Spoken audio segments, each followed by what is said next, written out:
everyone, it's Mari here for Honeybee Stamps. Thank you so much for joining me today. The Honeybee Stamps design team is doing a video hop today here on YouTube to celebrate the release of the Perfect Day collection from Honeybee Stamps, which is absolutely gorgeous. So we have a bunch of inspiration for you today. Make sure that you hop along, make sure that you comment, subscribe, and all those good things. There will be giveaways involved in this hop, so make sure that you participate and check out all of the different videos. My video today is going to focus on the technique of no-line watercoloring or no-line coloring. I'm going to be using the no-line coloring waterproof hybrid ink from Honeybee Stamps. This is a really fantastic ink. I'm going to be creating this card for you today, and of course focusing on the watercoloring of this shell stamp with the no-line technique. So I will see you in the process. Stick around and I'll show you how I made this card. I'm going to be using this gorgeous seashell stamp set. So beautiful, so many really pretty shell images and a bunch of really gorgeous sentiments in this set as well. There is a coordinating die set sold separately for this seashell set. I'm going to be using this beautiful shell stamp that you can see here, and I'm stamping that onto my watercolor paper with my no-line ink. The watercolor paper that I'm using is some Tim Holtz Ranger watercolor paper. I love it because it is really bright white, but you could really use any watercolor paper that you have in your stash for this technique. I'm going to stamp out this image just a couple of times just to make sure that I can see those lines with that no-line watercoloring ink. I'm starting off my watercolor process with some Speckled Egg Distress Oxide ink.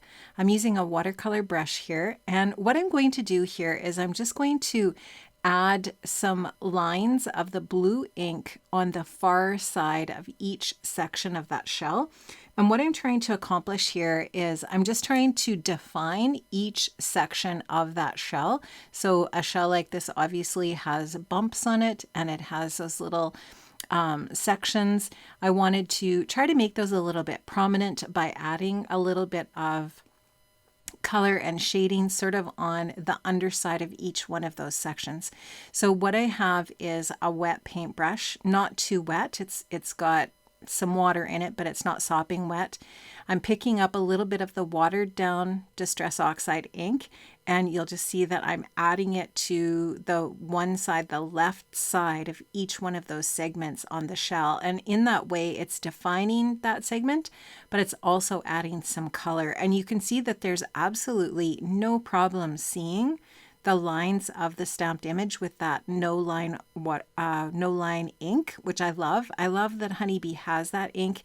It's just a really fun technique ink for this process. And this is really super easy to do. And you do not need to have any fancy watercolors. You can use your ink pads and it works really well. So I'm just going to finish each one of these little segments, like I said, with my Speckled Egg. I love the Speckled Egg. It has a really beachy feel to it, and it just pairs nicely with the other colors of inks that I'm going to be using for this process. And I really love this type of brush that I'm using. It's got a nice tip on it, nice and pointy, but it also has a broader section to the brush as well, so that if I add a little bit of pressure to it, it's going to add a thicker line. And that helps me when I'm adding the detail into these different sections. So you can make this as dark or light as you want, but what I think kind of makes the most sense when I'm doing any type of watercoloring is I like to add things in light first and then add darker areas later, whether it's with the same shade of ink or a different color. And in that way, you can just add more depth and dimension to your project. So here I'm using some Rusty Hinge. And again, Rusty Hinge paired with a Speckled Egg really has a nice beachy feel to it. It is really watered down because Rusty Hinge can be a really strong color, and I didn't want it to be too strong. I want it to just add a little bit of that kind of browny orangey tint to my shell. And this is kind of going opposite to where I have the blue, and I added it first kind of in a little bit of a curved C shape across the shells just to give a little bit of a sort of a round feeling to the shell so that you can see that the shell is curved. Now I'm going in with some antique linen, and that's going to go on the other side of those segments. So not where the blue is, but on the opposite section. And just adding a little bit of that watered down antique linen to, again, just add a little more of the beachy tones to my shell.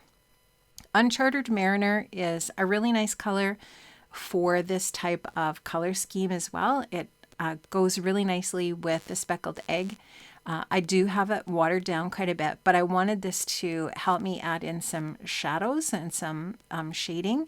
And so you'll just see me going in and trying to add some depth to my shell in some areas by creating just a little bit of darkness. I didn't have the best sort of plan here for where I was putting the ink on my table.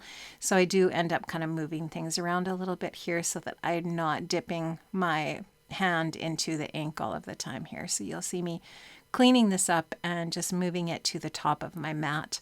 But I did want to zoom in here so that you could just see the process a little bit more easily.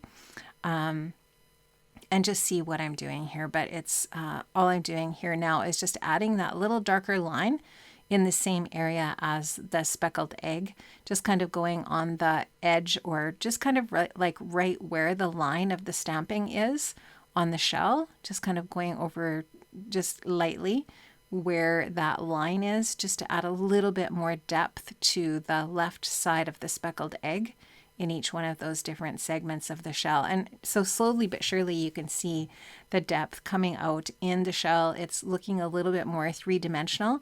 And this, what I really love about watercoloring is it never has to be perfect. I love that it's kind of like a loose, just sort of an impression of what it is that you're painting. And that's the nice thing about the no lines, is it just helps you to create that same sort of feel to your project. And again, here I'm just adding some of the color in a little bit of a C shape just to create that little bit of roundness to the shell, and just adding in some, and this actually is weathered wood distress oxide ink. And I will list all of the colors of ink in the description box below, so that you can see exactly which inks I used. And all of these inks are sold in the Honeybee shop. Melissa carries all of the distress ink colors, which I really love. That's very helpful. Okay, so now I wanted to kind of create a little bit of an impression of where the shell is sitting. So I'm going to add a little bit of blue just to kind of create the impression that maybe there's a little bit of water in this little scene. And I also add, you'll see me adding just like little specks of antique linen here and there as well for some sand. This is not an exact process. Again, like I said, I'm just kind of doing this loosely, adding little lines and dots and shadows and little bits here and there with my brush just to create the impression of what it is that I'm going for. And I really like how this turned out. I think it's kind of a fun process. It's definitely super relaxing. You don't need a lot of stuff to do this. And you could actually do this with lots of different types of stamps that you might have in your stash. But these shell stamps are perfect for no line watercoloring. You just get sort of like this really dreamy look. I wanted a little bit more depth with a darker blue, so I'm going to go in with some faded jeans and add a little bit more of a darker blue color here and there. And you can just see I'm using a little bit of the edge of the watercolor paper as a test, but I had intentions of cutting this down, so I wasn't worried about, using that part of my paper for a little bit of color testing there, just to make sure that I liked the color with the palette that I'm using here. So again, just using this faded jeans just to create a little bit more shadowing and a little bit more depth in some areas. Varying the colors also kind of helps just to create a little bit more interest and variation and depth of your colors.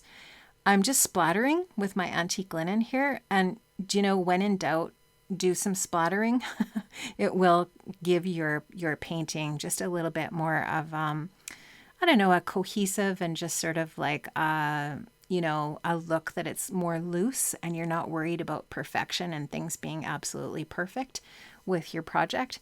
So I'm going to splatter with the antique linen. I'm also going to splatter with some white paint. This is Dina Wakley acrylic gloss spray. I love how that looks. So you can just see, we can see that that's a shell, right? But it's just really loose, and I love the impression that this created. Now I'm going in with my Tim Holtz Decal Edge Trimmer, and this is kind of neat because what it does is it makes your piece look even more like a watercolor piece, right? Because it creates that rough edge of your paper, which if you've used like the large sheets of watercolor paper, the edge is usually deckled, or it kind of looks like it's torn. I love what this trimmer does for a piece of paper in that way. Now, this is really, nice and clean looking so far. It's light and airy, and that's really what I was going for. I did put my foam adhesive on the back and I adhered it to my card base. And then I was like, you know what? I really feel like I need to define the edges of this a little bit more. So I was able to peel it up. It's watercolor paper, so that made it a little bit more easy because the watercolor paper is pretty sturdy. So I just peeled it up off my card base there, and I'm going in with a little bit of antique linen and one of my Honeybee Stamps blending brushes. And I'm just going to add a little bit of color around the edge with the antique linen and then with speckled egg. Now, the scary part of adding a yellow base and a blue base is you could get some green, right? So I didn't go too heavy with the speckled egg. I just did a little bit of light blending with that blue, but it looks really pretty. And I like how it finishes the edges of the card off a little bit as well. So here's that speckled egg. Again, I'm not going to go too heavy here because I did not want to create some green. I don't have any green on the card and I didn't want to create green. So just lightly, I will go over the sky area at the top of the card with the speckled egg a little bit as well. And I think that just kind of adds a little bit more nice detail to the top of the card as well. So I'm not pressing very hard on my brush. I'm just pressing very lightly, like not putting hardly any pressure on it at all. If you do press harder with your blending brush, you will get a darker impression with your color. These two little birds, these two little seabirds at the top were created with this die set. This is the Shoreline Scene Builder set. I love this set and I cannot wait to really get into working with all of the different pieces from the Perfect Day collection that I have. This is the Seize the Day sentiment set. Perfect. I love it. I'm going to use the Congratulations on Your Retirement sentiment, but there's so many cool sentiments in this set. And of course, there's a coordinating die set as well. I'm going to show you a couple different ways that I thought about using that set. So there's a coordinating die. And what I thought I would do is stamp this out in black and then use the die that I'm pointing to there to die cut it out. And I did attach that to the card. And after I was like, you know what? I just feel like I don't want that dimension with the sentiment because so far it's a very flat card with the watercoloring and the shorebirds or the seabirds. So when I got it on there, I actually I changed my mind and I decided to take it off, and I did use the exact same sentiment, but I heat embossed it with gold embossing powder, and I'll show you the two different looks that you can get for this type of card or this specific card. So that's what it looked like with the black dimensional sentiment on it. I didn't think that it really kind of fit as well as the gold embossing here. So you can see now I've taken that off, and I just stamped the sentiment with some embossing ink and then added some gold embossing powder. And I really like this look better. I think it just fits the card better. Make sure you check out all of the videos in the hop today. Check out the description box below for a list of all of the products that I've used that are linked up to the Honeybee shop. Have an amazing day, friends, and I'll see you soon. Bye-bye.